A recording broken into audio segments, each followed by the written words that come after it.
Hola Gracie, bayangin seorang ayah muda yang dikenal ramah, penuh senyum, rajin beribadah, dan terlihat sangat menyayangi keluarganya. Dari luar dia tampak sempurna, istrinya cantik, anak-anaknya manis, keluarganya harmonis. Semua orang mengira dia adalah gambaran ideal seorang pria. Tapi apa jadinya kalau ternyata di balik senyuman itu tersembunyi sebuah rahasia kelam. Rahasia yang begitu besar hingga pada akhirnya menghancurkan orang-orang yang paling dicintai. Inilah kisah Christian Michael Longo, atau yang biasa dikenal Chris Longo. Di video kali ini, mari kita bahas kisah nyata yang mengguncangkan Amerika di awal tahun 2000-an. Kisah tentang cinta, kebohongan, pelarian, hingga pengkhianatan terbesar dalam sebuah keluarga. Inilah misteri Chris Longo, dan mungkin setelah mendengarnya, kita semua akan bertanya-tanya, apakah kita benar-benar mengenal orang yang kita cintai?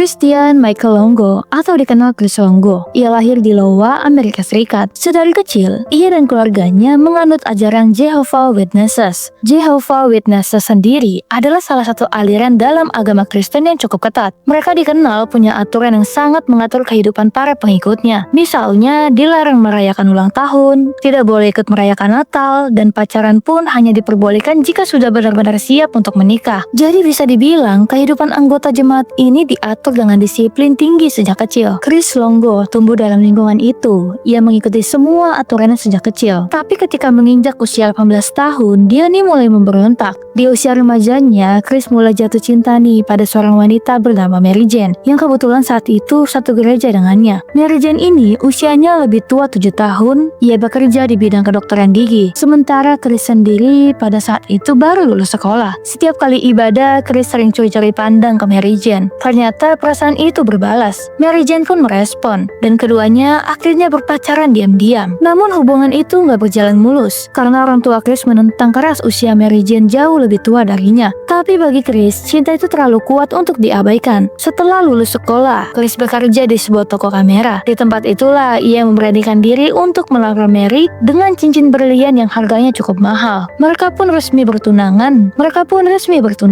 Namun perjalanan cinta mereka tetap tidak semulus yang dibayangkan, karena disinilah asal mula Chris terjerat masalah. Suatu hari, manajer toko tempat Chris bekerja menyadari adanya kejanggalan, yang dimana hasil pendapatan toko selalu berbeda dengan data yang tercatat. Sang manajer kemudian menginterogasi seluruh karyawan. Yang mengejutkan saat itu, tiba-tiba Chris mengakui bahwa dialah yang mencuri uang itu, dan uang tersebut ia gunakan untuk membeli cincin tunangan yang ia berikan kepada Mary. Mendengar pengakuan itu, sang manajer tidak langsung memecat Chris. Ia hanya memberi syarat, Chris harus mengembalikan uang yang sudah ia curi. Chris pun setuju. Keesokan harinya, ia datang ke ruangan manajer, menyerahkan uang pengganti, sekaligus membawa surat pengunduran diri. Namun masalah nggak berhenti di situ. Perbuatan mencuri membuat Chris mendapat sanksi sosial. Ia dikucilkan dari jemaat gerejanya, dipandang buruk oleh banyak orang. Meski begitu, Mary tetap menerima Chris apa adanya, dan tetap bersedia melanjutkan hubungan mereka ke jenjang pernikahan. Pada bulan Februari 1993, Chris dan Mary akhirnya melangsungkan pernikahan. Setelah menikah, Chris mendapat pekerjaan baru di sebuah perusahaan penyaluran koran. Awalnya kehidupan mereka terlihat stabil. Chris mendapatkan gaji tetap, dan sebagian besar penghasilannya ia gunakan bukan hanya untuk kebutuhan rumah tangga, tapi juga untuk berfoya-foya bersama Mary. Mereka mulai sering bepergian, bahkan sampai ke luar negeri. Chris juga membawa Mary ke tempat-tempat mewah yang biasanya hanya didatangi kalangan orang kaya. Padahal gaji Chris sebenarnya pas-pasan. Untuk menutupi gaya hidup itu, Chris mulai menggunakan kartu kredit secara berlebihan. Tahun 1997, Mary hamil dan melahirkan anak pertama mereka, seorang putra bernama Zachary. Tak lama kemudian, Mary kembali hamil dan melahirkan anak kedua, seorang putri bernama Sadie. Setelah itu, Mary memutuskan berhenti bekerja agar bisa fokus merawat anak-anaknya. Artinya, sumber penghasilan keluarga hanya bergantung pada Chris seorang diri. Namun, kebiasaan Chris berfoya-foya tidak berhenti. Pada tahun 1999, Mary kembali hamil dan melahirkan anak ketiga mereka, seorang bayi perempuan bernama Madison. Saat itu, justru masalah besar mulai menghantam keluarga ini. Chris tiba-tiba mengundurkan diri dari pekerjaannya sebagai penyalur koran. Ia menganggur. Tetapi yang anehnya, tetap membawa keluarganya hidup dalam kemewahan. Mereka masih bisa jalan-jalan, makan di restoran mahal, hingga membeli barang-barang branded. Mary tentu merasa heran, dari mana uang itu berasal? Hingga akhirnya, ia memberanikan diri bertanya langsung kepada Chris. Kamu dapat uang dari mana? Kok bisa terus beli barang-barang mewah? Chris hanya menjawab singkat, jangan khawatir, uangku banyak, kamu gak perlu tahu dari mana aku dapatnya. Mendengar jawaban itu, Mary memilih diam dan tidak lagi menanyakan hal tersebut. Namun yang tidak ia ketahui adalah, sumber uang Chris berasal dari hutang di 17 kartu kredit yang berbeda, yang dimana satu kartu itu limitnya sekitar 30 juta. Semua itu dilakukan demi mempertahankan citra kehidupan mewah yang sebenarnya hanya semu. Setelah Chris Longo memakai 17 kartu kredit yang ia pakai untuk berfoya-foya, pada tahun 2000, Chris mulai terjerat hutang dalam jumlah yang sangat besar. Saat itu, ia sudah nggak bisa lagi melimit kartu kredit. Sementara sejak Chris resign dari pekerjaan yang dulu, Chris belum memiliki pekerjaan baru. Akhirnya, ia benar-benar tidak punya uang untuk menafkahi keluarganya. Bunga kartu kredit pun terus bertambah, membuat hidupnya semakin tertekan. Di titik inilah, Chris memutuskan melakukan aksi kriminal demi mencari jalan keluar. Chris berpikir menjadi karyawan aja nggak akan cukup untuk melunasi hutangnya. Ia akhirnya memutar otak untuk mendirikan sebuah bisnis jasa kebersihan bernama Final Touch Construction Cleaning. Namun, untuk membangun bisnis tentunya dibutuhkan modal. Sementara Chris saat itu sama sekali nggak punya uang. Akhirnya, ia mulai melakukan aksi kriminalnya. Yang dimana saat itu, ia membuat SIM palsu dengan nama Jason Joseph Horner. Dengan identitas itu, ia pergi ke sebuah showroom mobil di Sylvania, Ohio. Di sana, Chris tertarik dengan sebuah mobil Pontiac Montana van berwarna merah. Ia lalu meminta izin untuk melakukan test drive. Namun, sales awalnya menolak karena itu di luar SOP. Chris pun membujuk dengan menunjukkan SIM palsu yang ia buat tersebut, hingga akhirnya diizinkan. Begitu mendapat kunci, Chris langsung membawa kabur mobil itu ke rumahnya di Michigan. Jadi jarak rumahnya ke showroom mobil ini itu sangat jauh. Mobil tersebut nggak dijual, melainkan digunakan sebagai mobil operasional untuk meyakinkan calon klien. Dengan percaya diri, Chris mulai menawarkan jasanya ke berbagai perusahaan. Anehnya, banyak perusahaan yang percaya dan akhirnya menggunakan jasanya. Bisnis Chris berjalan sukses dan bahkan sempat memiliki karyawan. Namun kebiasaannya tidak berubah. Uang hasil bisnis kembali dihamburkan untuk berfoya-foya. Utang lama pun tetap tidak dibayar. Lebih parahnya lagi, Chris bahkan tidak membayar gaji karyawannya.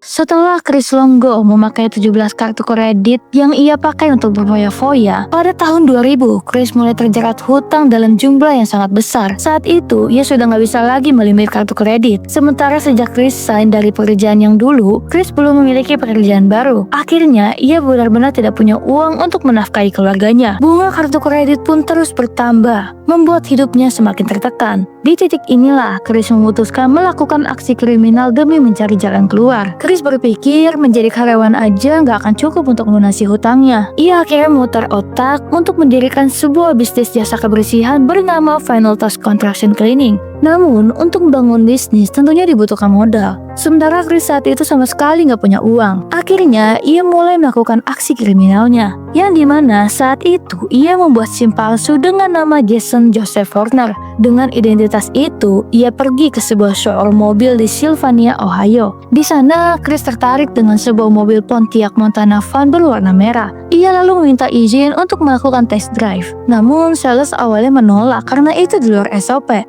Chris pun membujuk dengan menunjukkan SIM palsu yang ia buat tersebut, hingga akhirnya diizinkan. Begitu mendapat kunci, Chris langsung membawa kabur mobil itu ke rumahnya di Michigan. Jadi jarak rumahnya ke showroom mobil ini itu sangat jauh. Mobil tersebut nggak dijual, melainkan digunakan sebagai mobil operasional untuk meyakinkan calon klien. Dengan percaya diri, Chris mulai menawarkan jasanya ke berbagai perusahaan. Anehnya, banyak perusahaan yang percaya dan akhirnya menggunakan jasanya. Bisnis Chris berjalan sukses dan bahkan sempat memiliki karyawan. Namun kebiasaannya tidak berubah. Uang hasil bisnis kembali dihamburkan untuk berfoya-foya. Utang lama pun tetap tidak dibayar. Lebih parahnya lagi, Chris bahkan tidak membayar gaji karyawannya. Chris kemudian melakukan aksi kriminalnya melangkah lebih jauh. Ia memalsukan cek atas nama salah satu kliennya, Wexford Builder. Dengan cara ini, ia berhasil menipu bank hingga 6 kali dan mendapatkan sekitar $30.000 atau setara 500 juta rupiah. Uang itu lagi-lagi habis dipakai berfoya-foya, bukan untuk melunasi hutang. Namun, saat mencoba mencairkan cek palsu berikutnya, seorang teller bank curiga dan langsung melapor ke polisi. polisi. Chris akhirnya panik dan mencoba kabur, tetapi usahanya gagal. Ia ditangkap polisi dan diadili. Dalam persidangan, Chris terancam hukuman 14 tahun penjara. Ia menangis, memohon belas kasihan dan beralasan bahwa dirinya adalah satu-satunya tumpuan keluarga karena istrinya tidak bekerja dan anak-anaknya masih kecil. Jaksa akhirnya luluh dan mengubah hukumannya menjadi 3 tahun masa percobaan dengan wajib lapor sebulan sekali.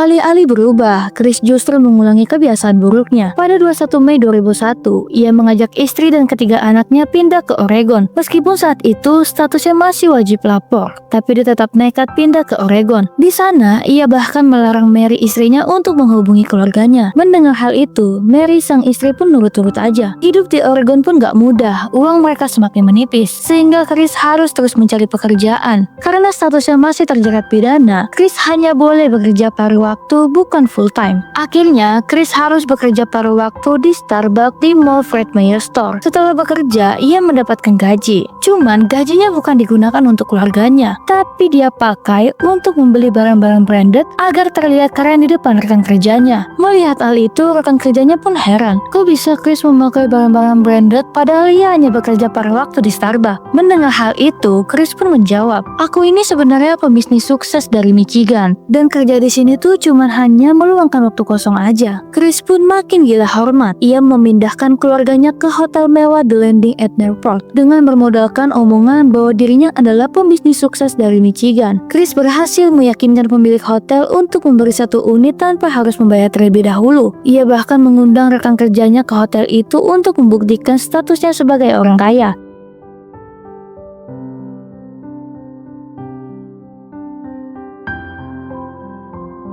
Semuanya berubah pada 19 Desember 2001 ketika seorang pria menemukan jasad anak laki-laki mengambang di kolam berlumpur dekat pantai Waldport, Oregon. Polisi yang datang menduga kuat anak itu menjadi korban pembunuhan. Polisi akhirnya membuat sketsa wajah korban kemudian disebarkan ke media. 2 hari kemudian, seorang wanita bernama Denise Thompson yang merupakan rekan kerja Chris di Starbucks melaporkan bahwa korban tersebut mirip dengan anak Chris, yaitu Zachary. Polisi menyelam di sekitar lokasi penemuan jasad dan menemukan sebuah koper berisi jasad balita perempuan dengan batu besar di dalamnya. Korban yang ada di dalam koper itu ialah Sadie, anak kedua Chris. Polisi lalu bergerak ke hotel tempat keluarga Chris tinggal, namun mereka sudah kabur. Pencarian dilanjutkan hingga ditemukan koper lain di sungai dekat hotel.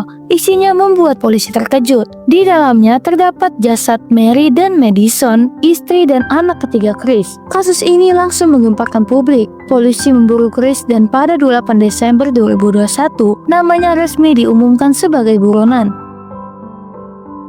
2 minggu kemudian, seorang wanita di Tulu, Meksiko melapor melihat pria mirip Chris. Polisi Meksiko pun menangkap pria itu. Namun pada saat itu, ia mengaku bernama Michael Finkel, seorang jurnalis. Setelah diinterogasi oleh FBI, barulah ia mengaku bahwa dirinya adalah Christian Longo. Saat ditanya alasannya membunuh keluarga, jawaban Chris mengejutkan. "Saya kasihan dengan istri dan anak-anak saya. Setiap hari mereka hanya makan ramen karena semua uang sudah habis saya pakai untuk berfoya-foya. Jadi saya memilih mengakhiri hidup mereka agar bisa berada di tempat yang lebih baik." Namun dalam persidangan, Chris justru menyalahkan Mary. Ia menuduh Mary yang membunuh anak-anaknya dan dirinya hanya membunuh Mary sebagai balas dendam. Jaksa menolak mentah-mentah pengakuan itu. Akhirnya, Chris divonis hukuman mati dengan suntik mati. Namun, Gubernur Oregon, Kate Brown, membatalkan hukuman mati dan mengubahnya menjadi penjara seumur hidup. Hingga hari ini, Chris masih mendekam di penjara Oregon.